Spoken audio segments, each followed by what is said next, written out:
Hi, my name is Sarah, and I'm a customer success coach here at Inside Sales. Today we're going to talk about immediate response. Why is immediate response important? We've found that most companies take over 24 hours to respond to a web lead, and that's if they even respond at all. Obviously, that's not a best business practice. Ken Krogh, our president and founder of InsideSales.com, said that the average company only contacts 27% of web-generated leads. We have found how to get contact ratios up to 92%. This chart shows the correlation between successful contacts and a company's response time. As you can see, the best time to respond to new leads is within the first 5 minutes.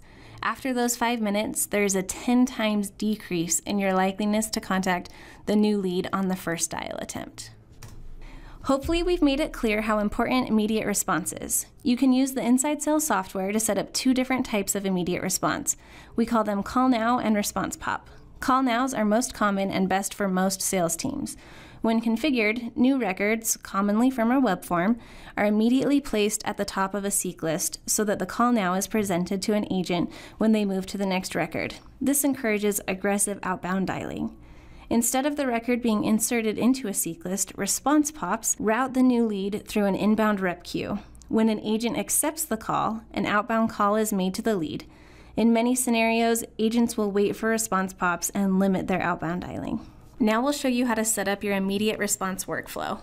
Here I am on the Setup tab in Salesforce, and I'm going to search for workflow rules.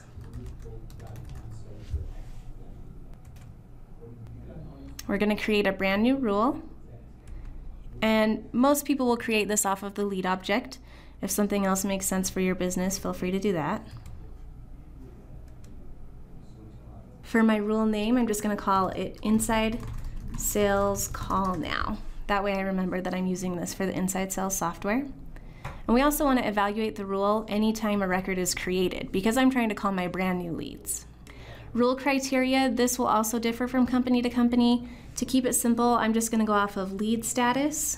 I'm going to say I want to call these leads whenever the lead status is equal to new. Save and next. Now that we've specified the rule criteria for our workflow, we're going to add an action. The action that we add is an outbound message.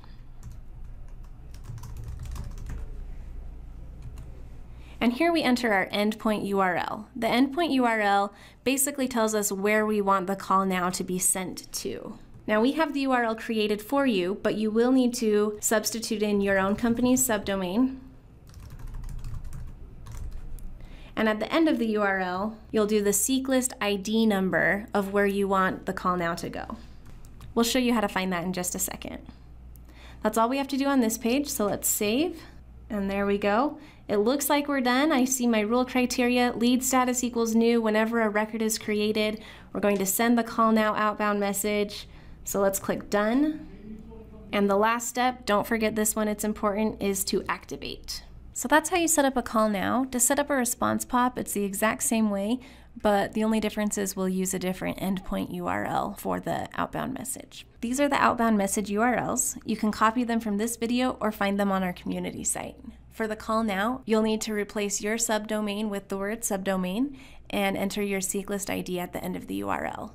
If you want a call now to go to all seek lists, you don't need to enter any seek list ID and exclude anything after call_now in the URL, as shown here. For response pops, as I mentioned, you set it up the same way as a call now, but this URL is a little bit different. Be sure to use the correct URL if you're setting up a response pop, and you'll use the rep queue ID, which we find from the call path. But how do we find that seek list ID? It's pretty simple. All you need to do is launch a seek list in the Power Dialer.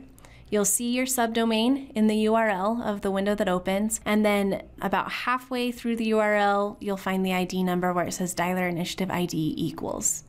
For response pops, we use the rep queue ID. So edit your call path, open the proper rep queue, and you'll see the ID number for that rep queue at the top of the rep queue settings. If you need more information or to watch other training videos, you can visit our website, community.insidesales.com. And of course, if you need immediate assistance, call our support toll-free line at 866-593-2807. Thanks for watching and hope you have a great day.